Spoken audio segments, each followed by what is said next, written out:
Okay. We're live. We're live on YouTube and we're live on Facebook. And we're just waiting for people to come in. Thank you to the people coming in on YouTube. That's fantastic. Give us a thumbs up and let's talk. Tell us where you're watching from and tell us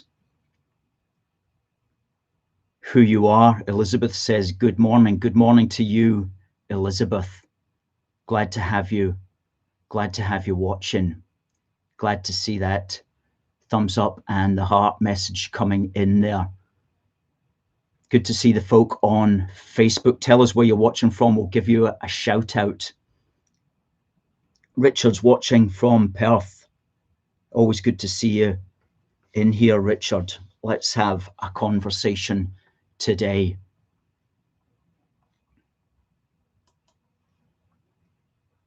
Let's see everybody else coming in on Facebook.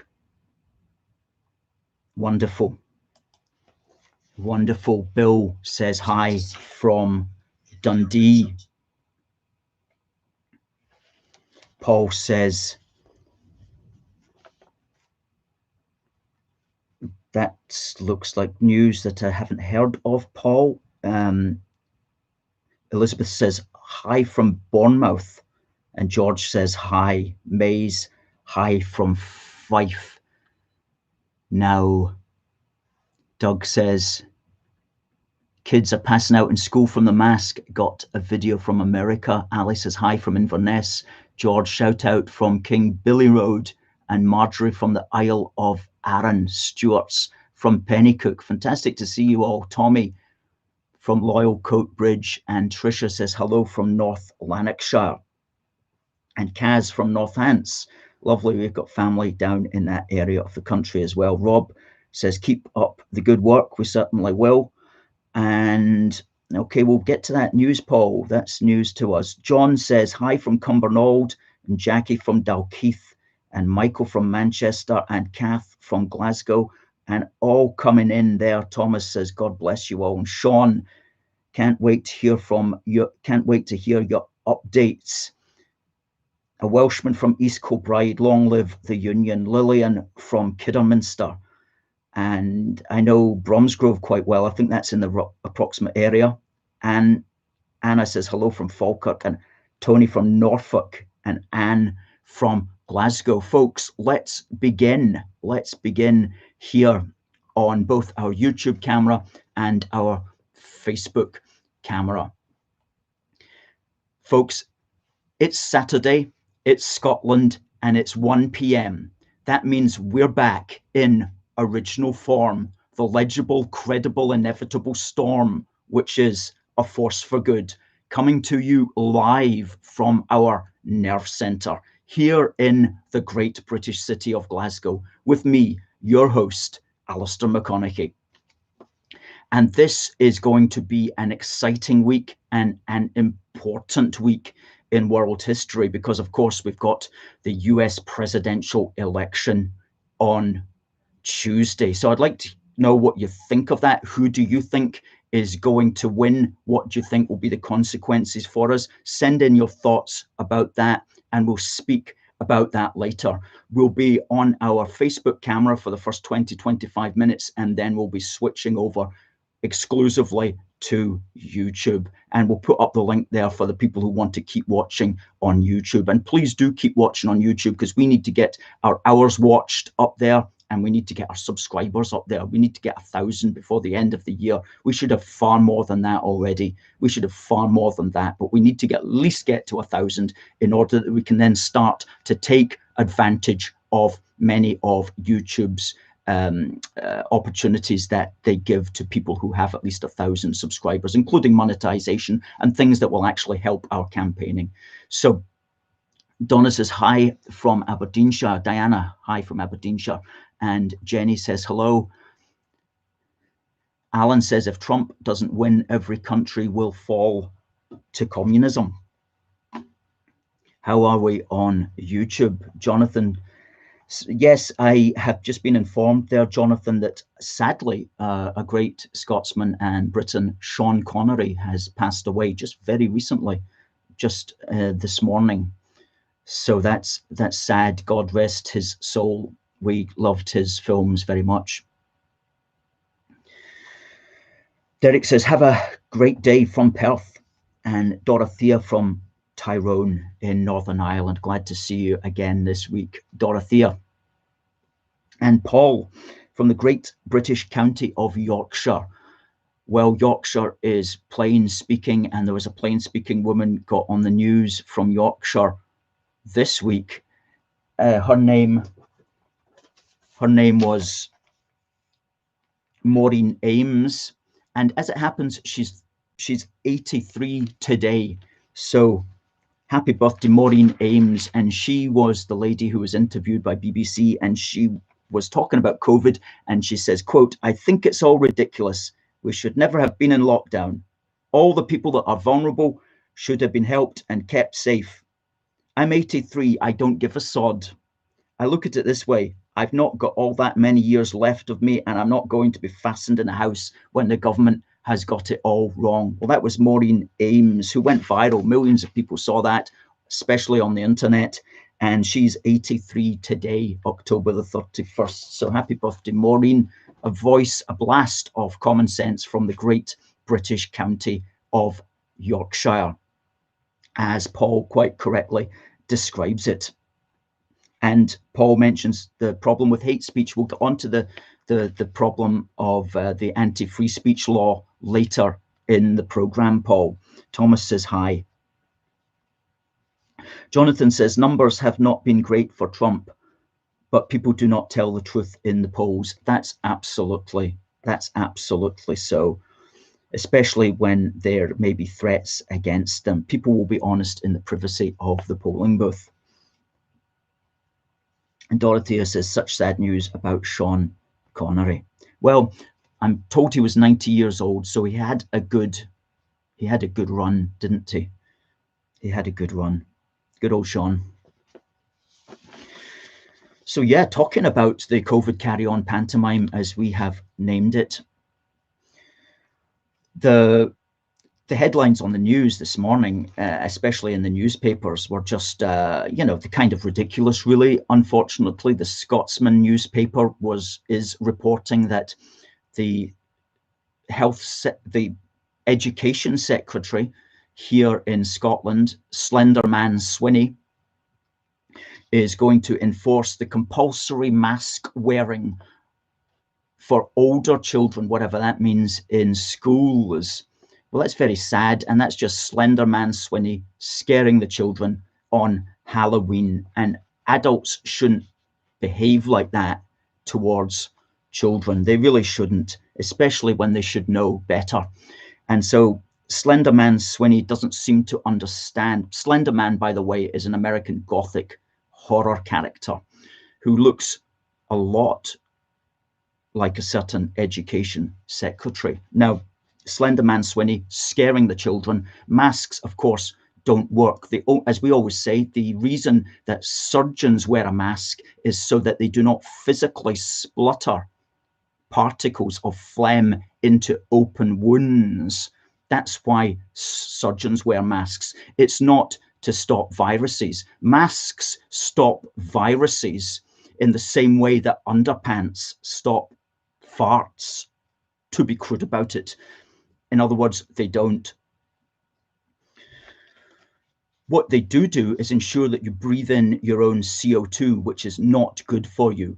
It's not good for you at all. And in fact, especially if you're elderly or if you're pregnant, it's very bad for you to be breathing in your own CO2. So it's a disgrace that Slender Man Swinney is scaring the children in this way, especially when the children are not in danger. The average age of death from this, which has a 99.8% recovery rate, the average age of death is older than the average life expectancy in the United Kingdom. And that's if you believe that these people died of COVID and not with COVID complicating other morbidities. So that's what we have to say with masks. Unfortunately, when you make it the law, it's very difficult for people to have the courage to go against that, and the system understands that, and that's why they're always keen to shame people into forms of behavior that normally under your own steam you would not tolerate. Lots of good comments coming in here on YouTube. Swinney is a rocket, says Thomas. Richard laughs there. Richard says, may as well use your fresh underpants as masks. Well, it would probably have about the same effect. Jonathan, such an important distinction. Greg says, good afternoon on Facebook. Somebody suggesting there should be temperature checks at school. Well, that would certainly allow the school simply to know if the child was suffering from a normal cold, which of course many children do on a regular basis. That's for certain. Sandra from sunny Govan, good stuff. Great part of Glasgow is Govan. Dave, keep up the good fight. Dave, we will keep up the good fight. And Karen from Falkirk, nice to see you on, Karen. Hope that you are keeping well.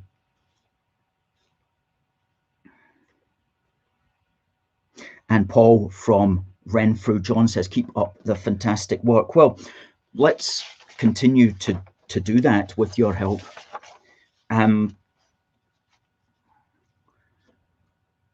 What else was there this morning on the papers?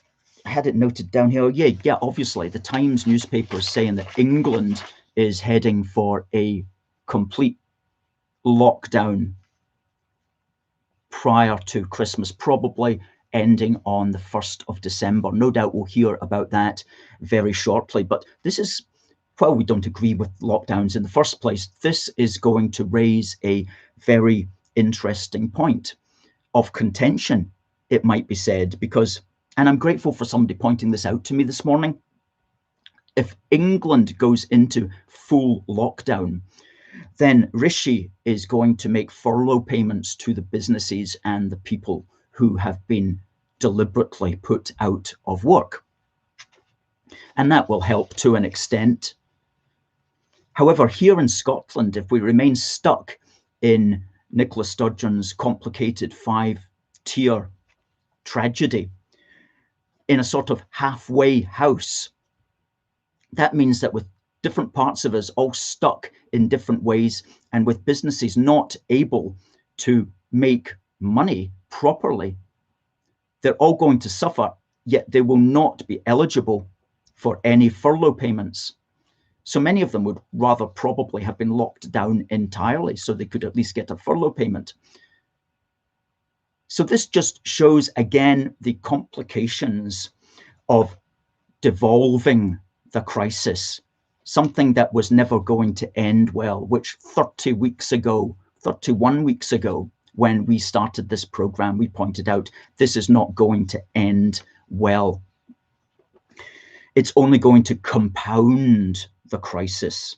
And this is what it has in fact done. And we hold to the point of view that if Boris had maintained control over all parts of the United Kingdom, this crisis could not have continued. Because what would have happened sometime shortly after the Queen gave that broadcast, all the devolved assemblies would start to push back against the centre, and they would start to say, okay, we've had enough, let's get back to normal, because it would have suited them politically to be seen to be pushing back against Boris. And Boris would have realised that the situation was unsustainable, and he would have quickly backtracked, and the political system would have changed in such a way that we would all be back to normal again. But because he devolved the crisis, what that meant was that every part of the UK, Holyrood, Cardiff and Stormont, all had a vested interest in seeing who could lock down the best. seeing who could use the lockdowns against each other to have a better lockdown. And all that did was perpetuate the lockdown. And that's why we're still stuck in it. Britain's strange constitutional situation has compounded the lockdown. Whereas if Boris had tried to remain in control of it all from the start, we would probably be out of this by now, because he would have found that it was not a sustainable thing for him to attempt to do. That's our theory. We're not going to write a book about it, but somebody should write a book about it, because we believe that devolution has perpetuated this lockdown crisis.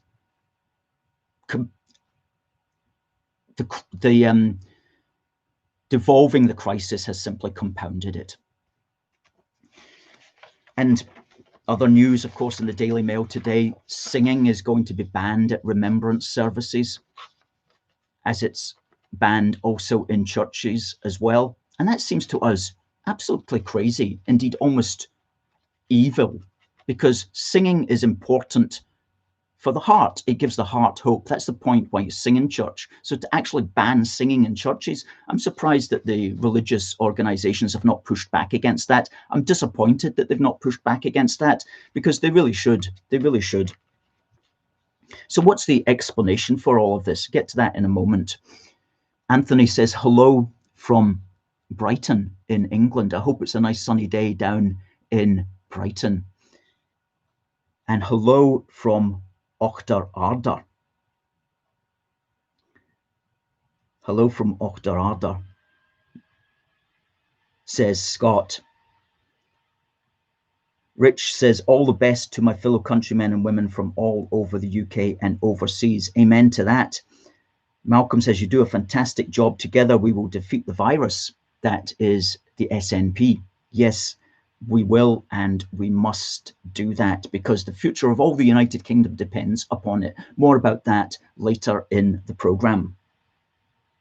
Graham says, tragedy is an understatement. We are suffering. We certainly are. And many of us, you know, I don't know, it's okay, I suppose, if you've got like a big house with a big garden or something and life just seems to go on as normal. But if you're living in a small flat with a big family, these things are just these things are not good, and we shouldn't tolerate them.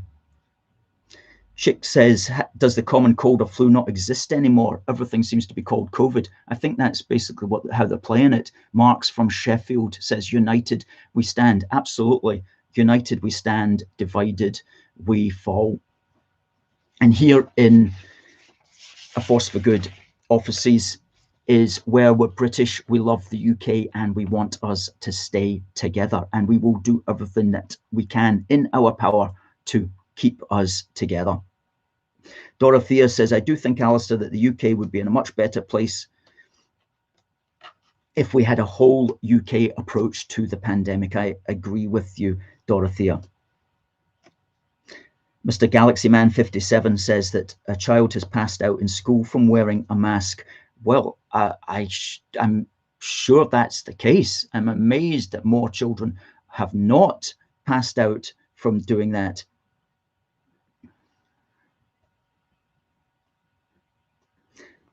Fuse says, a great evil is stalking the land, and the first thing they do is close the churches. Well, that's the first thing that they did, and the churches went along with it.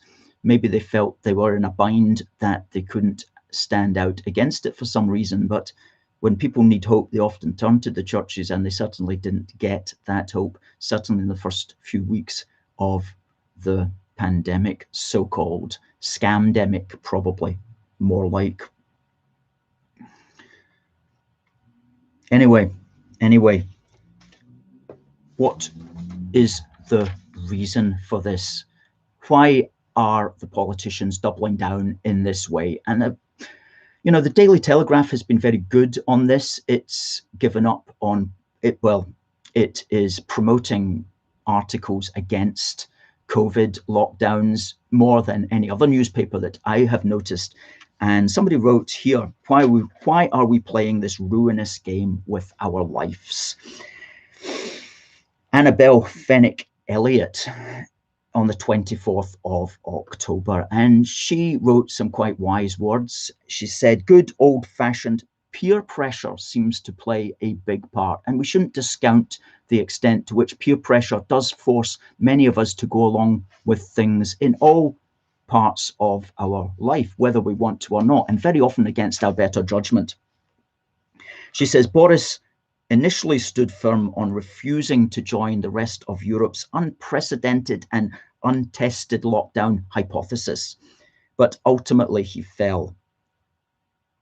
It wouldn't be the first time in history that vast numbers of otherwise sane people have succumbed to a case of mass hysteria. And she goes on and she says, Occam's razor would suggest. Now, Occam's razor is a philosophical point which says that if there are two explanations to something, then the one that requires the fewest assumptions is probably the correct one, or more likely to be correct. So she says Occam's razor here suggests that they were merely too stubborn to concede that they were wrong in their approach to this. Not just slightly, but catastrophically wrong. Governments are continuing with these lockdowns because their scientific advisors are so emotionally invested in their initial predictions, believes a person that she's just spoken to. But it's not just our leaders.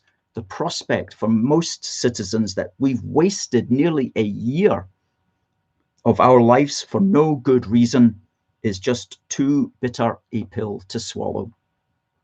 Most of us are happier telling ourselves that it was all warranted and for the greater good. And that just may be the reason for all of this sheer stubbornness and not willing to accept that we may have misjudged everything. That's the straightforward explanation, no doubt. Derek says, keep up the good work, fella. Thank you. We will. Richard, who is a churchgoer, he says, we just recite the Psalms. It would be quite easy to sing. The churches that are open are probably safer than pubs or restaurants. William says, maybe I am a bit paranoid, but can what is happening to our churches end up in the demise of Christianity? Well, it's a good point. It's a good point, William. And if you're closing down any institution, it's always going to be difficult for it to build back up again. And certainly I know that a lot of churches depend for their income upon weekly collections, which have all gone by the wayside now, of course. And so the Church of Scotland is suffering, and the Church of England, no doubt, as well, and will no doubt sell off more of their real estate in order to try to make up the lost funds. So you could have a point there, William.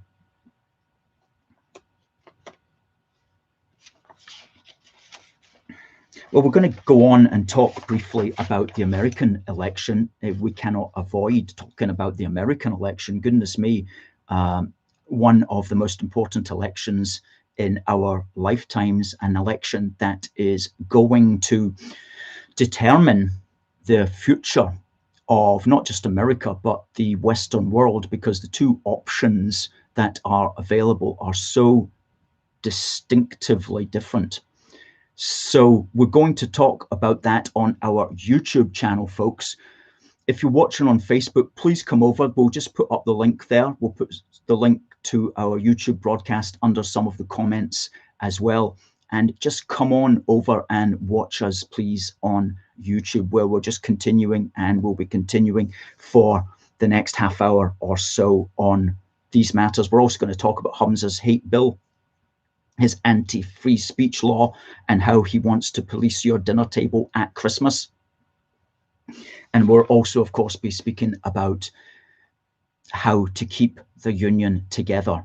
And we read this week about a concept called a Clarity Act, which we're well aware of, and we're going to talk about that as well as this week in British history. A lot going on, and we've also got a new piece of merchandise which we are going to show you, all ready for Christmas.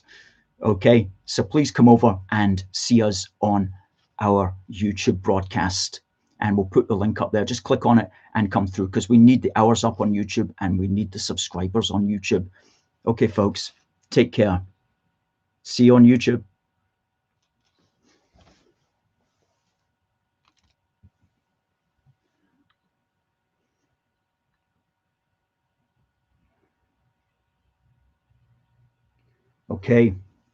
Okay, we're on YouTube. Thank you for folk coming through from Facebook. Thank you to folk coming through on Facebook. Please comment in the chat if you are if you've got a YouTube account. So let's basically go on to the Humza Yousaf hate speech bill. Now, this week he made it clear that if you say something that he does not like around the kitchen table or around the Christmas dinner table, and say you've got a family member that is not that keen on you and thinks that they want to cause you trouble, they can report you to the police. Now, normally that would not, if such a speech like that had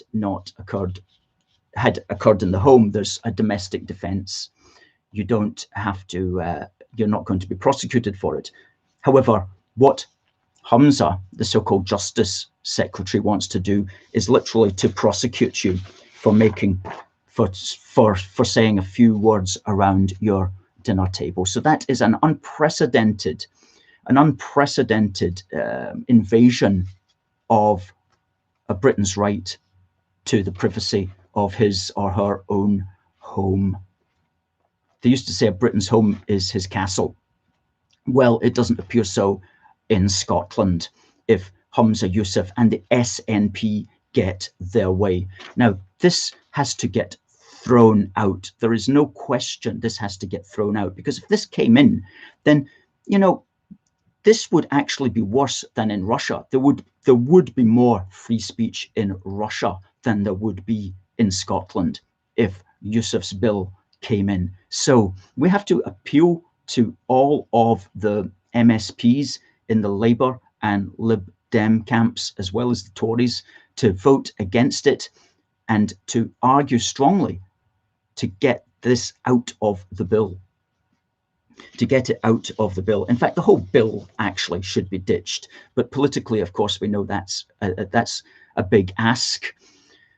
And the SNP are very keen to get it through before next Holyrood's election. So it's on the statute book, come what may.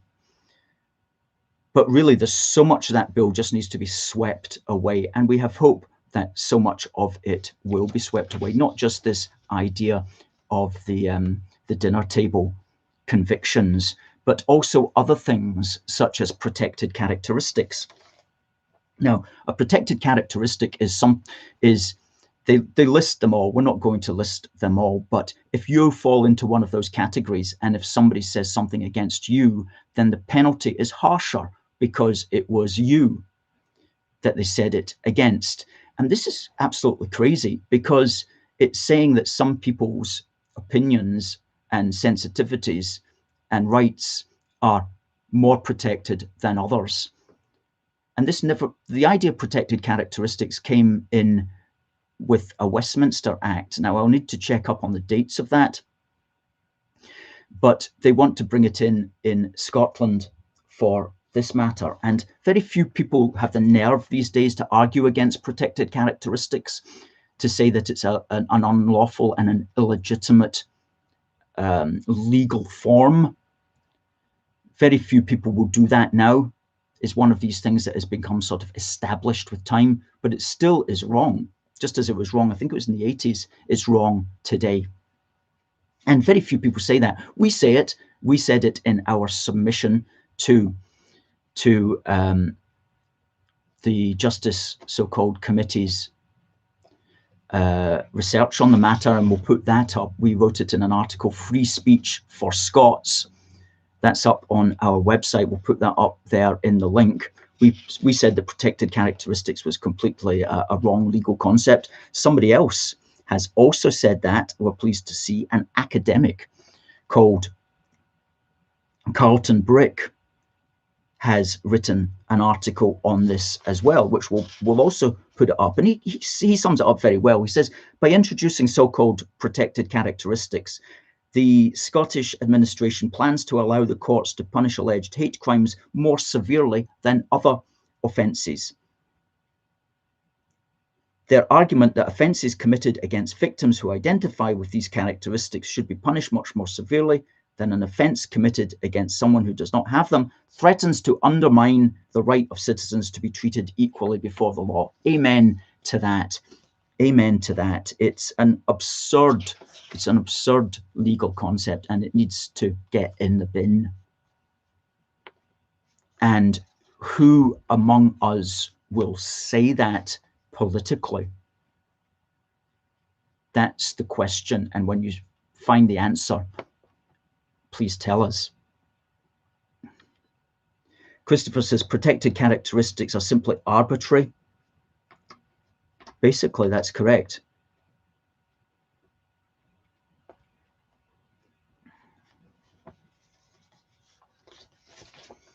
So it's all of a one with trying to create a situation where those words that you don't like get removed, and don't just get removed from society, but get punished. And how the world goes on this is going to be determined by the result of Tuesday's election.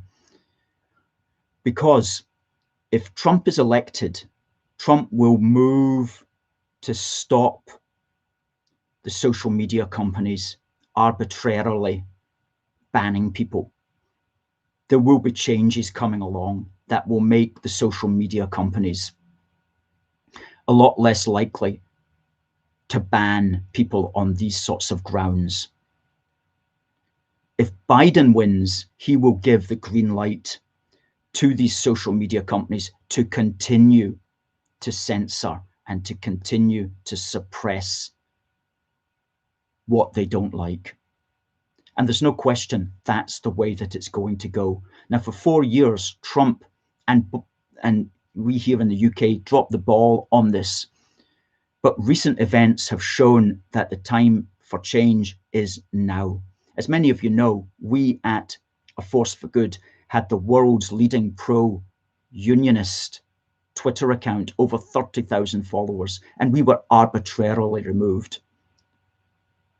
And we're still appealing that, and we're still hopeful that sense will prevail. Perhaps when new regulations kick in, they might allow us back on.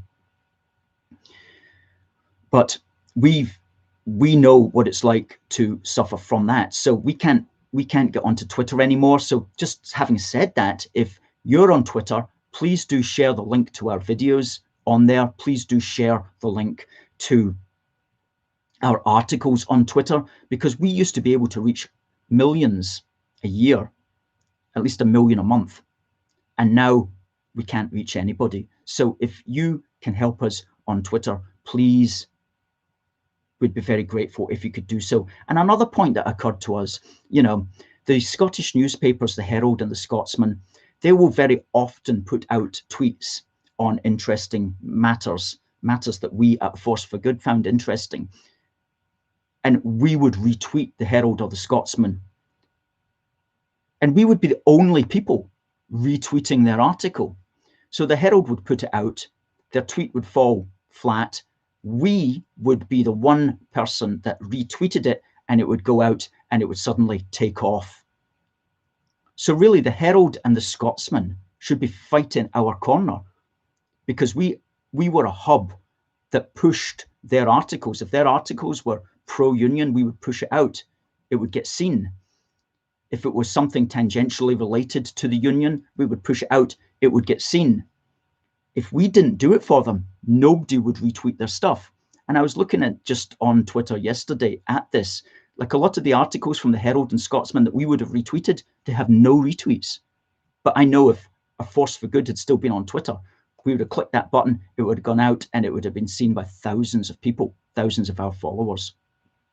So we need the Scottish media to step up for this as well, to step up to defend the rights of groups such as ourselves that get arbitrarily dismissed from these platforms. And we'll always give a punt to this book, Deleted by Alistair McConnachie, which sets out for the first time in a mainstream book the problem with social media. And he covers all of these organizations, from Google to Twitter to YouTube to Wikipedia as well. And he shows how they work and he shows the problems. So this is a really good book, and we're 2/3 of the way through it now. So we'll stick the link up to that as well. Richard says, Trump's an unusual personality, but he's got a lot of good people around him. If Biden wins, the BLM, Antifa, SJWs, etc. will get their way. That's basically what one is looking at. And I find it really quite remarkable that so many so-called conservative outlets and even politicians in the UK support Biden. You have to wonder what's going on there. Very strange indeed. Ain't I So Funny says, think Trump will win. Oh, he will win. There's no question about that. There's no question that he will. The only question is to what extent the mail-in ballots will be manipulated to hold up the election. That's a possible danger. And that's why the Democrats have promoted mail-in balloting this year to an unprecedented extent. And Trump will also get the highest Black and Latino vote of any Republican president ever. You can take that to the bank quite literally if you want. But it is true for those of us who look at this, who are seeing it on social media and watching his rallies, then there's no way you can come to any other conclusion. Do you know, the Kamala Harris, for example, you can see on Twitter this morning, she I don't know if it was Los Angeles or California or something, she comes onto stage shouting about, great to see you. And if you pan back, there's about 8 people seated in socially distanced form in somebody's back garden. Whereas the Trump rallies, and he holds about 3 a day all over America. It's really a very unusual and quite remarkable, especially for a man of his age. They're attended by thousands and thousands of people. And just a wee tip here, the best YouTube channel to watch the Trump rallies on is Right Side Broadcasting, which is a very good smaller outfit, and their camera people will scan the crowd so you can see the entire crowd, whereas the mainstream media simply focus on Trump and they don't move the camera, so you don't see and you don't get any idea of who he's talking to. Whereas the Right Side Broadcasting, RSB Broadcasting on YouTube, they show the rallies from start to finish, and they'll have a 2-hour lead-in, and they'll have commentators speaking and so on, and it's quite exciting. And I watched one the other day, and the Trump plane comes in to land while Eye of the Tiger is playing loudly on the speakers. And it's really quite something. And then, of course, when he finishes, as soon as he finishes, they start singing YMCA. The YMCA music kicks in, and Trump does his little Trump dance, which somebody asked me to do today, but I'm not going to do a Trump dance for you quite yet. So it's all very interesting. It's like you're right there. This is the wonders of modern technology. Wonders of modern technology. It's incredible. Fuse says, forget Twitter, it's done. Use Gab instead. We've heard of that. We've never been on Gab. I'm aware of Gab. And what we're doing at the moment is using Parler, PARLER.com, which is not an alternative to Twitter because it's hugely USA based. But we're on Parler.com. So if you're on Parler.com, please do give us a follow on that. And of course, we've also got other, we're also in Instagram.com. And this morning we passed 4,000 400 followers on Instagram. We are the biggest pro-union page on Instagram, I'm very pleased to say. And we've got a lot of good traction on Instagram, a lot of people there, especially a lot of younger people, younger demographic on Instagram. And we have a great Instagram team and a great Instagram curator. So thank you to the Instagram team. Christopher says, Biden is no fan of the UK and he could be a real problem for us. And Biden will push all the PC stuff to further extremes. That's so, and his running mate Kamala Harris will also do the same. And Biden, and I mentioned this last week, but Biden is very much coming from an Irish Republican point of view, and he says that he will not support a British Brexit that involves putting any kind of hard border between the Northern Ireland and the Republic. He wants the hard border to be in the middle of the Irish Sea, separating Great Britain from Northern Ireland. So that shows you how much of a supporter of the United Kingdom that man is. So no, it would be, and he wouldn't be up for doing any kind of trade deals with the United Kingdom either, unless he got his way. So he would insist on putting a hard border down the Irish Sea and essentially breaking up the United Kingdom, which of course as Unionists we cannot have. It's non-negotiable. You cannot have that. You cannot have a hard border down the Irish Sea and pretend to be a Unionist. You cannot have that.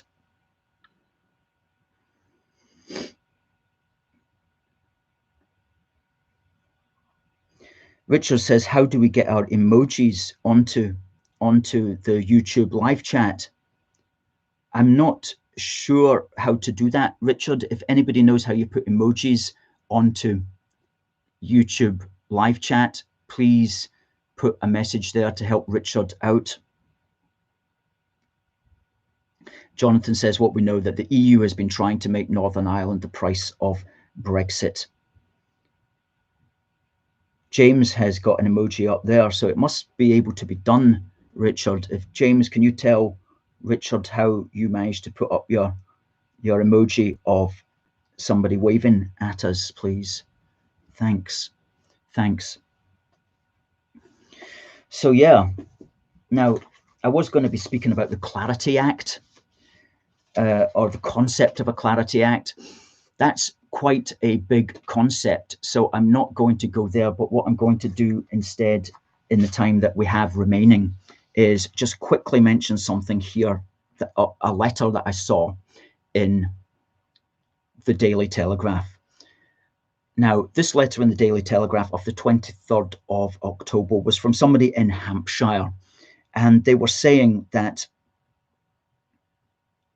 and we hear a version of this in various ways, and we've always heard it for several years, that why don't you give the English a vote, and you might be surprised at the result of such a referendum, and the Scots will finally leave us in peace. This is the idea. Some people in England think that if the SNP won a referendum, that somehow that would be the end of their complaints, and they wouldn't ever have to see Nicola Sturgeon or some angry Scotsman on their news every single day. Well, I have to inform you that whatever might happen in such a referendum, you won't stop hearing these angry Scots people. You won't stop hearing it. Imagine if Scotland did become so-called independent from whatever remained of the rest of a destroyed United Kingdom. Do you think that's the last time you're going to ever hear about what's happening in Scotland? No, because what you would find is that every single thing that went wrong in Scotland, and so much would go wrong in a separated Scotland, every single thing would be laid at your door. It would be laid at the Parliament that was remaining in Westminster, or it would be laid at the door of some English Parliament if such a thing were ever to be created. Because here is the thing about some of these Scottish nationalists, especially the ones that get to be legislators and MPs and MSPs. Their entire modus operandi is to complain about England, the rest of the UK, London, the British, the Union Jack. Their nature is to complain. That's why they gravitate to Scottish separatism as a political ideology, because it helps and it promotes their natural pessimism and sense of grievance, and often anger, and often bitterness as well. It's unusual in political ideologies, but Scottish separatism is certainly one of those ideologies. So they will always complain. They will always complain, and you'll never get peace, I'm afraid. You'll never get peace. The only way you get peace is like back a few years ago when the SNP were not the majority party. If they can be moved down or made irrelevant in some way, then they're not going to be on the telly so much, whether that's here in Scotland or whether it's British-wide. So the only way that you do it, the only way you're going to get peace if you're in England, is if we here in Scotland can somehow marginalise the SNP. But if we can't do that, then all of us are going to be subject to this forevermore, forevermore. And it doesn't matter if Scotland is separated or independent, if you want to call it like that, if you're a nationalist, it doesn't matter. What it means is that you'll still listen to these whinging Scottish people, these whinging Scottish politicians. I mean, we knew of their existence long before they ended up on the television in the rest of the United Kingdom. We knew that type of Scottish person, and we're like, please don't give them power, please. But unfortunately, they got power. And the question now is, how do we get them back in their box again? And that's going to be a long, tedious process, but it will be done. It will be done. But don't think, please don't think that if Scotland became independent, you would never hear from them again. You would hear from them, except you'd hear from them louder. Sad, but true. So that's all we're going to say about whinging Scottish politicians for the time being. Now, I'm going to speak now about this week in British history, and I'm also going to show you a really good piece of merchandise that we're really proud of, that we have created, a complete first. And I'll get to that on the appropriate day here that I talk about. So this coming week in British history, which is to say the 31st of October today to the 6th of November. Now today, on the 31st of October in 1739, a child was born who would become the great British patriot and architect James Craig, who created Edinburgh New Town. Now, Edinburgh has an old town, which sits up on the hill, up where the castle is, and it has a new town, which is built below Prince's Street Gardens. And he was a man who contributed immensely to the grandeur and the Britishness of Edinburgh. And in 1767, he won a competition to design the new town. And get this, he wanted to design it in the shape of a Union Jack, okay? And you can see, and this week on our Facebook page, we'll put out that drawing of his, of the new town in the shape of a Union Jack. At the end of the day, it proved too complicated a thought, so he designed it instead in a simple grid mechanism. But his patriotic theme continued with Queen Street, with George Street, named after King George, and Prince's Street, which was named in honour of the royal family of George III. Cumberland Street was named after the Duke of Cumberland, Hanover Street after the House of Hanover, Frederick Street after George III's father, and Rose and Thistle Streets, which are in the centre of Edinburgh, are, of course, named after the English and Scottish emblems. And Charlotte Square was named after Queen Charlotte, who was the Queen Consort of George III. So they were a very British patriotic family, the Craigs, because his uncle, which is to say his mother's brother, was James Thompson, who was the Scotsman who wrote Rule Britannia. Britannia rule the waves, Britons never, never shall be slaves. A song that we quote here in our wee book for the Union, which is only a £5, and we'll put up the link to that. Get yours, Christmas is coming, as they say. On the 2nd of November last year, A Force for Good was in George Square, and we were there with a couple of hundred colleagues and friends and supporters, and maybe you were there too, and if you were, please tell us in the comments, because Nicola Sturgeon had decided to make an appearance, and so we organised a Get Sturgeon Telt rally, and goodness me, we got her told. In fact, when it was a great afternoon, and many of you will remember it, and we'll put up the link to the report there. And we were shouting her. We had a bullhorn and we had whistles, and when the minute she started up, we drowned her out. And that's the reason she's so angry in that video. You know, the one where she says, "Scotland is an inclusive, welcoming place, and no Tory is going to stop it," which a complete an ironic thing to say, contradictory thing to say we're inclusive and also to condemn people who don't agree because they're Tories. But the mask fell, and it was we who were the people who made that mask fall, because she was so angry.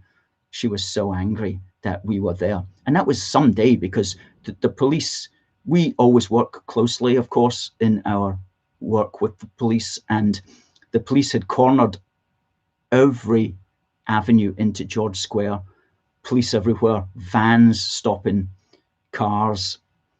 Really quite remarkable and exciting. And if you want to join with us, hopefully next year, if this COVID carry-on pantomime has stopped, we'll be back on the street and we'll be meeting the Scottish Nationalist Party supporters at their marches. And if you want to join our thin red line, please tell us, because we need you to help with that. And if you maybe can't help with that, maybe you can go to aforceforgood.uk. We've got some fantastic merchandise there. I see somebody's asking, where do I get this t-shirt?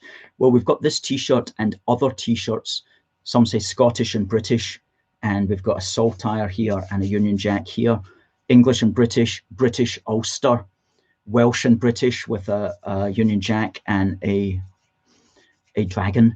So we've got all of that at our Teespring store, and we'll put up the link to that. You can get our t-shirts at our Teespring store.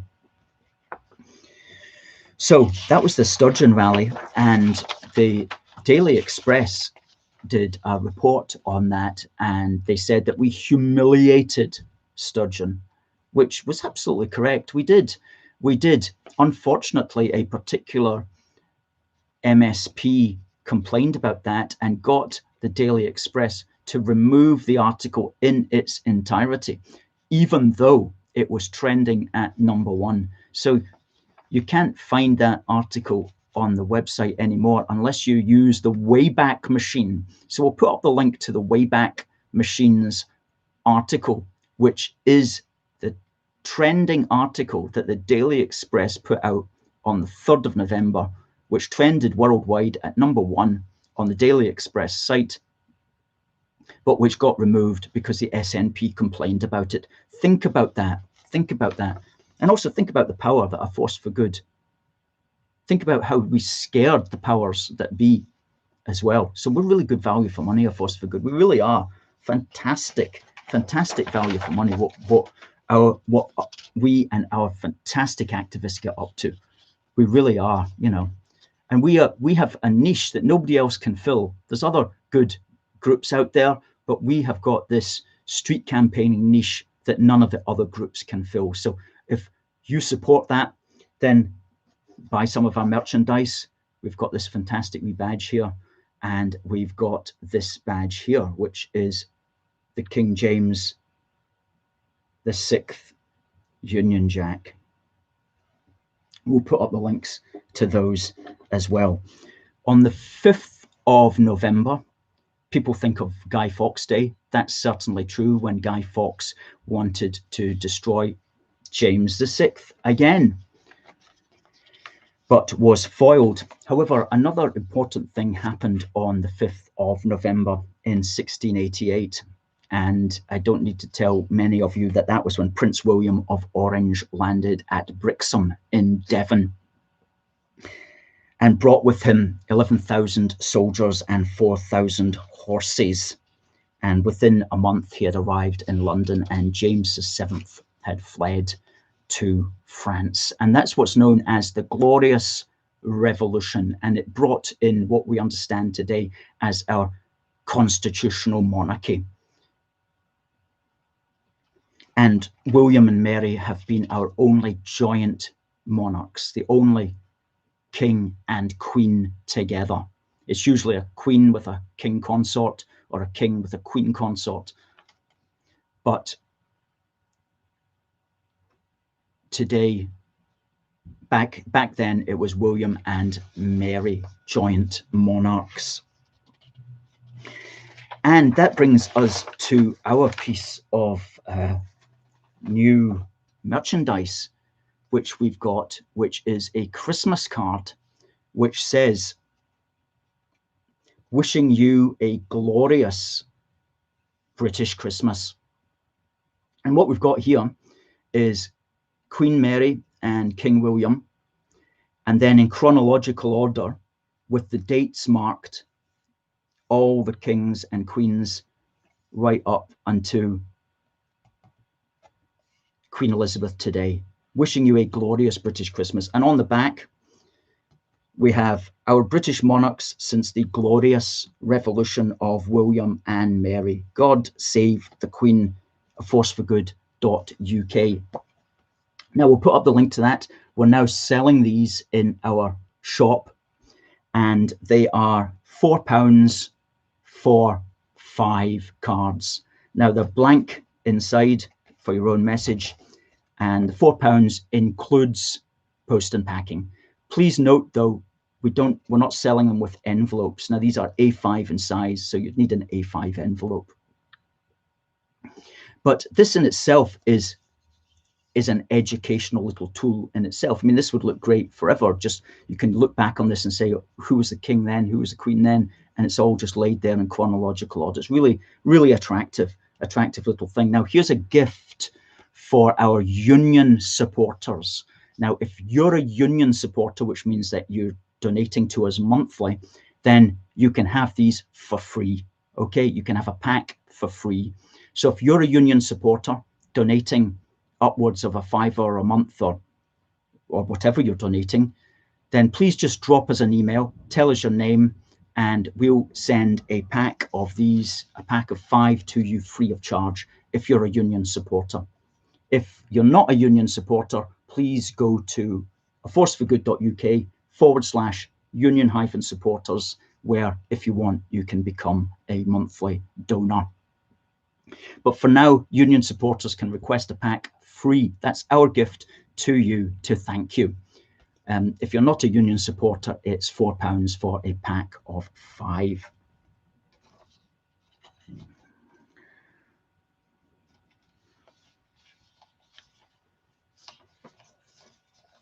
Derek says we need groups so we can not just be in one place. That's true. It's about finding people who want to organize local groups, though. That's the thing. If we can find people who want to set up a local group, then we can speak to them about that.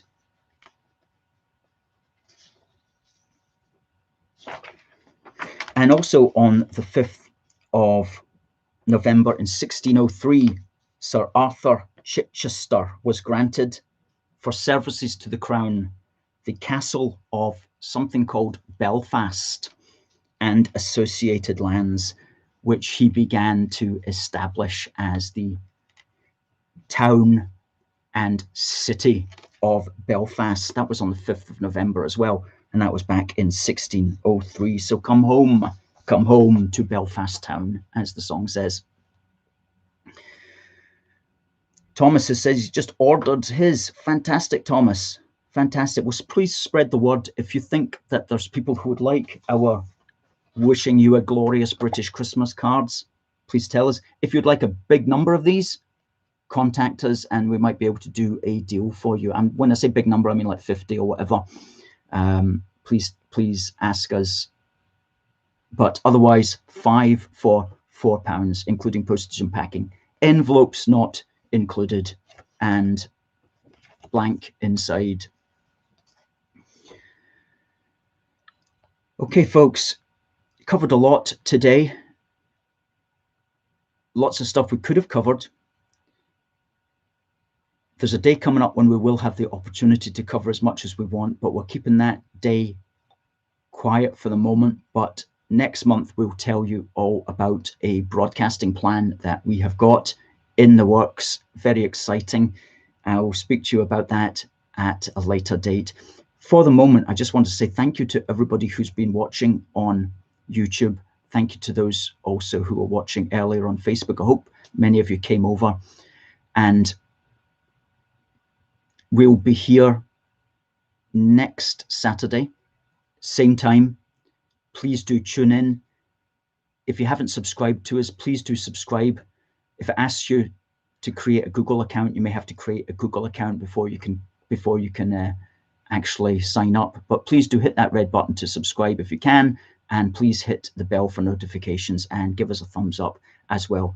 Ladies and gentlemen, thank you very much for watching. It just remains for me to say, God bless the United Kingdom and God save the Queen.